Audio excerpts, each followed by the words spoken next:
Hello everyone, कैसे हैं आप सब। मैं हूं सुनील और आप देख रहे हैं कौंसल मैथ्स। दोस्तों, आज की वीडियो में हम 2013 का प्रीवियस ईयर क्वेश्चन पेपर को सोल्व करेंगे और इसमें हम सीडीपी के 15 प्रश्नों को लेंगे। दोस्तों, ये हमारा सीडीपी का 16 प्रश्न है। तो 15 प्रश्नों की जो वीडियो है सीडीपी की वो हम हल करवा चुके हैं। अगर आपने वह वीडियो नहीं देखी है तो हमारी प्लेलिस्ट में जाकर आप वह वीडियो देख सकते हैं। तो चलिए देखते हैं इसमें। ये अगला प्रश्न ये दिया है हमारे पास। शिक्षार्थियों में व्यक्तिगत भिन्नताओं को संबोधित करने के लिए एक विद्यालय किस प्रकार का सहयोग उपलब्ध करवा सकता है। ऑप्शन है हमारे पास। सभी शिक्षार्थियों के लिए समान स्तर की पाठ्यचर्या का अनुगमन करना, बाल केंद्रित पाठ्यचर्या का पालन करना और शिक्षार्थियों को सीखने के अवसर उपलब्ध करवाना, शिक्षार्थियों में व्यक्तिगत भिन्नता को समाप्त करने के लिए हर संभव उपाय करना, धीमी गति से सीखने वाले शिक्षार्थियों के लिए विशेष विद्यालयों में भेजना। तो दोस्तों देखो, ऑप्शन नंबर 20 में हमारा करेक्ट आंसर हो जाएगा कि यहाँ पे हमें पॉजिटिव वर्ड मिल रहा है, अवसर उपलब्ध करवाना। ठीक है। तो दोस्तों, इनके रिगार्डिंग ये जो पॉजिटिव और निगेटिव टैग वर्ड्स होते हैं इनके रिगार्डिंग हमने एक वीडियो बनाई है। अगर वह वीडियो आपको देखनी है तो हमारे चैनल पर जाइए और आपको वह वीडियो वहाँ पे मिल जाएगी। तो ऑप्शन नंबर 20 में हमारा करेक्ट आंसर है। अगला प्रश्न है हमारे पास। सतत और व्यापक मूल्यांकन डैश पर बल देता है, इनमें से किस चीज़ पर बल देता है ये बताना है। ऑप्शन है हमारे पास। बोर्ड परीक्षाओं की अनावश्यकता पर, सीखने को सुनिश्चित करने के लिए व्यापक स्केल पर निरंतर परीक्षण, सीखने को किस प्रकार अवलोकित, रिकॉर्ड और सुधारा जाए इस पर, या शिक्षण के साथ परीक्षाओं का सामंजस्य। दोस्तों, ऑप्शन नंबर सी इसमें हमारा करेक्ट आंसर हो जाएगा। सतत और व्यापक मूल्यांकन किस पर बल देता है कि सीखने को किस प्रकार अवलोकित, रिकॉर्ड और सुधारा जाए। ऑप्शन नंबर सी इसमें हमारा करेक्ट आंसर है। अगला प्रश्न है हमारे पास। विद्यालय आधारित आकलन क्या है ये बताना है ना। तो ऑप्शन है हमारे पास। शिक्षार्थियों और शिक्षकों को अगंभीर और लापरवाह बनाता है, शिक्षा बोर्ड की जवाबदेही को कम करता है, सार्वभौमिक, देखो इसमें अगंभीर वर्ड आ रहा है ना पहले में, और लापरवाह, तो ऐसा तो हो नहीं सकता। ठीक है। शिक्षा बोर्ड की जवाबदेही को कम करता है, ये भी ऑप्शन गलत है हमारा। सार्वभौमिक मानकों की प्राप्ति में बाधा उत्पन्न कर रहा है, ठीक है, ये भी गलत है। परिचित वातावरण में अधिक सीखने और सभी शिक्षार्थियों की मदद करता है।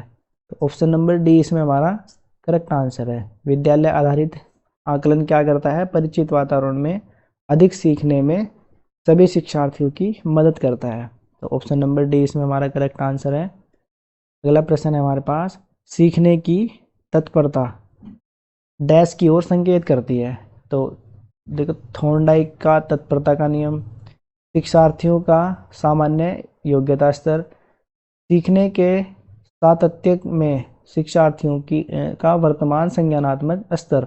तो सीखने की तत्परता किस पर संकेत देती है, ज़्यादातर किस पर निर्भर करती है, शिक्षार्थियों की वर्तमान संज्ञानात्मक स्तर पर निर्भर करता है। ठीक है, इसकी ओर संकेत करता है। तो ऑप्शन नंबर सी इसमें हमारा करेक्ट आंसर है। अगला प्रश्न है हमारे पास। एक शिक्षिका की कक्षा में कुछ शारीरिक विकलांगता वाले बच्चे हैं, ठीक है, कुछ हैंडीकैप्ड बच्चे हैं। निम्नलिखित में से उनके लिए क्या कहना सबसे उचित होगा, तो ये बताना है। ऑप्शन। पोलियोग्रस्त बच्चे अब एक गाना प्रस्तुत करेंगे, तो ऐसा थोड़ा ही बोलेंगे, ये तो गलत ऑप्शन है हमारा। पहिया कुर्सी वाले बच्चे हॉल में जाने के लिए अपने साथी बच्चे की मदद ले सकते हैं, ये भी गलत ऑप्शन है, ऐसा नहीं बोलना है। तो शारीरिक रूप से असुविधाग्रस्त बच्चे कक्षा में ही कोई वैकल्पिक गतिविधि कर सकते हैं, ऐसा नहीं है। फिर वो क्या होगा, इंक्लूसिव नहीं होगा वो ना। तो इसमें क्या करते हैं हम, एक इंक्लूसिव यानी कि समावेशी शिक्षा किसको बोलते हैं, जो सभी बच्चों को साथ लेकर चले, या वो शारीरिक विकलांग बच्चे हैं या फिर वो सामान्य बच्चे हैं, तो वो इंक्लूसिव एजुकेशन के अंदर आते हैं। तो ये तो उसका ये गलत ऑप्शन हो जाएगा, है ना। शारीरिक रूप से असुविधाग्रस्त बच्चे की कक्षा में ही कोई वैकल्पिक गतिविधि कर सकते हैं, तो ये तो गलत ऑप्शन हो जाएगा। मोहन खेल के मैदान में जाने के लिए आप अपनी बैसाखियों का प्रयोग क्यों नहीं करते, तो ये ऑप्शन नंबर डी इसमें हमारा करेक्ट आंसर है। तो ऐसा कहना बिल्कुल उचित होगा, ऐसा हम कह सकते हैं जो शारीरिक रूप से विकलांग बालक हैं। तो दोस्तों ऑप्शन नंबर डी इसमें हमारा करेक्ट आंसर है। अगला प्रश्न है हमारे पास कि डैश के अतिरिक्त निम्नलिखित सभी कारण अधिगम अक्षमता उत्पन्न हो सकती है। ठीक है, किसके अतिरिक्त, इनमें से बताना है कि किसके अतिरिक्त। ठीक है, इनमें से सांस्कृतिक कारक, सेरेब्रल डिस्फंक्शन, संवेगात्मक विघ्न या व्यवहारात्मक विघ्न। तो दोस्तों ऑप्शन नंबर ए इसमें हमारा करेक्ट आंसर है सांस्कृतिक कारक। तो सांस्कृतिक कारक के अतिरिक्त सभी के कारण अधिगम अक्षमता उत्पन्न हो सकती है। सिर्फ इसके सिवाय, किसके सिवाय, इसके, इससे भी अधिगम क्षमता हो सकती है, इससे भी और इससे भी, सिवाय सांस्कृतिक कारकों के। तो ऑप्शन नंबर ए इसमें हमारा करेक्ट आंसर है। अगला प्रश्न है हमारे पास, एक समावेशी विद्यालय। देखो ये समावेशी वाला क्वेश्चन आया हमारे पास। समावेशी का मतलब है सभी बच्चों को एक साथ लेकर चलना, समान शिक्षा, सभी के लिए समान शिक्षा। इस चीज़ से आप इसको याद रखना है, समावेशी का सभी के लिए समान शिक्षा। तो ऑप्शन है हमारे पास, शिक्षार्थियों की नियोग्यता के अनुसार उनकी सीखने की आवश्यकताओं को निर्धारित करता है। ये नियोग्यता दे रखा है, इसलिए तो गलत ऑप्शन है। शिक्षार्थियों की क्षमताओं की परवाह किए बिना सभी के अधिगम परिणामों को सुधारने के लिए प्रतिबद्ध होता है। तो ऑप्शन नंबर बी इसमें हमारा करेक्ट आंसर है। एक समावेशी विद्यालय कैसा होता है, शिक्षार्थी क्षमताओं की परवाह किए बिना, कि उनकी कैपेसिटी, उनकी परवाह मतलब कि क्या क्षमताएं हैं उनके अंदर, इनकी परवाह किए बिना अधिगम परिणामों को सुधारने के लिए प्रतिबद्ध होता है। ऑप्शन नंबर बी इसमें हमारा करेक्ट आंसर हो जाएगा। अगला प्रश्न है हमारे पास, प्रतिभाशाली शिक्षार्थी को, जो प्रतिभाशाली शिक्षार्थी होते हैं तो उनको क्या अधिगम निर्योग्य नहीं हो सकते, या ऐसे सहयोग की आवश्यकता होती है जो सामान्यतः विद्यालय द्वारा उपलब्ध नहीं कराए जाते, या शिक्षक के बिना अपने अध्ययन को व्यवस्थित कर लेते हैं, या अन्य शिक्षार्थियों के लिए अच्छे मॉडल बन सकते हैं। तो दोस्तों ऑप्शन नंबर बी इसमें हमारा करेक्ट आंसर हो जाएगा। प्रतिभाशाली शिक्षार्थी को क्या ऐसे सहयोग की आवश्यकता होती है जो उनको सामान्यतः विद्यालयों के द्वारा उपलब्ध नहीं कराए जाते। तो ऑप्शन नंबर बी इसमें हमारा करेक्ट आंसर हो जाएगा। अगला प्रश्न है हमारे पास, डैश के कारण प्रतिभाशीलता होती है। तो इनमें से किसके कारण प्रतिभाशीलता होती है ये बताना है। ऑप्शन है हमारे पास, मनोसामाजिक कारकों, आनुवंशिक रचना, वातावरणीय अभिप्रेरणा, बी और सी का संयोजन। दोस्तों ऑप्शन नंबर डी इसमें हमारा करेक्ट आंसर है। किस किस चीज़ से प्रतिभाशीलता होती है, एक तो आनुवंशिक रचना और वातावरणीय अभिप्रेरणा।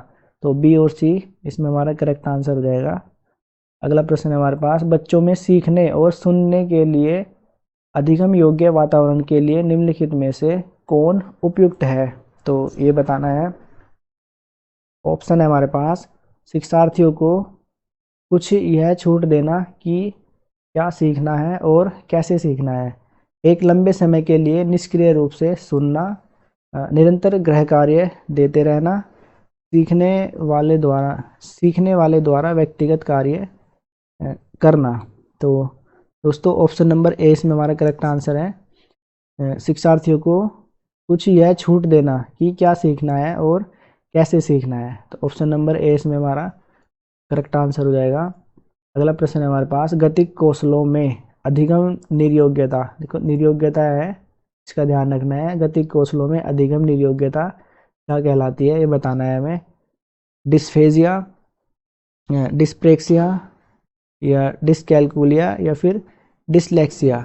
तो दोस्तों ऑप्शन नंबर बी इसमें हमारा करेक्ट आंसर हो जाएगा, डिस्प्रेक्सिया। ठीक है, अधिगम निर्योग्यता, अगर कोई बच्चा अधिगम करने में निर्योग्य है तो उसको क्या कहते हैं, डिस्प्रेक्सिया। तो ऑप्शन नंबर बी इसमें हमारा करेक्ट आंसर हो जाएगा। अगला प्रश्न है हमारे पास अधिगम निर्योग्यता। तो अधिगम निर्योग्यता क्या है, इनमें से बताना है। समुचित समुचित निवेश के साथ सुधार योग्य नहीं होती। एक एक स्थिर अवस्था है, एक चर अवस्था है, जरूरी नहीं कि कार्य पद्धति की हानि करे। दोस्तों ऑप्शन नंबर सी इसमें हमारा करेक्ट आंसर हो जाएगा। अधिगम निर्योग्यता क्या है, एक चर अवस्था है। ऑप्शन नंबर सी इसमें हमारा करेक्ट आंसर है। अगला प्रश्न है हमारे पास, डैश के अतिरिक्त से निम्नलिखित समस्या समाधान की प्रक्रिया के चरण हैं। तो इनमें से किसके अतिरिक्त कौन कौन से चरण है वो बताना है। डैश के अतिरिक्त, इनमें से एक के अतिरिक्त, ठीक है। तो ऑप्शन है हमारे पास परिणामों की आशा करना, समस्या की पहचान, समस्या को छोटे हिस्सों में बांटना, संभावित युक्तियों को खोजना। ऑप्शन नंबर ए दोस्तों इसमें हमारा करेक्ट आंसर हो जाएगा, परिणामों की आशा करना। अगला प्रश्न है हमारे पास, एक शिक्षक को क्या करना चाहिए। ऑप्शन है ये दे रखे हैं, इनमें से बताना है कि व्याख्यान पर अधिक ध्यान देना चाहिए और ज्ञान के लिए आधार उपलब्ध कराना चाहिए। शिक्षार्थियों द्वारा दी गई त्रुटियों को एक भयंकर भूल के रूप में लेना चाहिए और प्रत्येक त्रुटि के लिए गंभीर टिप्पणी देना चाहिए। शिक्षार्थी कितनी बार गलती करने से बचता है, इसे सफलता के माप के रूप में लेनी चाहिए। जब शिक्षार्थी विचारों को संप्रेषित करने की कोशिश कर रहे हैं तो उन्हें ठीक नहीं करना चाहिए। तो दोस्तों ऑप्शन नंबर डी इसमें हमारा करेक्ट आंसर हो जाएगा। जब शिक्षार्थी विचारों को संप्रेषित करने की कोशिश कर रहे हैं तो उन्हें ठीक नहीं करना चाहिए, ठीक है। तो ऑप्शन नंबर डी इसमें हमारा करेक्ट आंसर हो जाएगा। अगला प्रश्न है हमारे पास, सीमा परीक्षा में A+ ग्रेड प्राप्त करने के लिए अति इच्छुक है। जब वह परीक्षा भवन में दाखिल होती है तथा परीक्षा प्रारंभ होती है, वह अत्यधिक नर्वस हो जाती है, उसके पांव ठंडे पड़ जाते हैं, उसके हृदय की धड़कन बहुत तेज हो जाती है, वह उचित तरीके से उत्तर नहीं दे पाती। तो इसका मुख्य कारण हो सकता है। तो ये बताना है कि इसका मुख्य कारण क्या हो सकता है। ऑप्शन है हमारे पास, शायद वह अकस्मात संवेगात्मक आवेग का सामना नहीं कर सकती। तो यही ऑप्शन नंबर करेक्ट हो जाएगा हमारा। ऑप्शन नंबर ए इसमें हमारा करेक्ट आंसर हो जाएगा। क्या वह नर्वस हो जाती है, ठीक है, पाँव ठंडे पड़ जाते हैं, धड़कन तेज बढ़ जाती है जैसे ही एग्ज़ाम हॉल में वो एंटर करती है।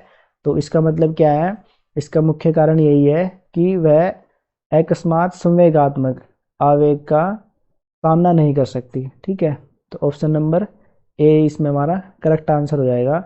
तो दोस्तों अगर आपको यह वीडियो अच्छी लगी है तो प्लीज़ शेयर कीजिएगा अपने दोस्तों के साथ और सब्सक्राइब कीजिएगा हमारे चैनल को।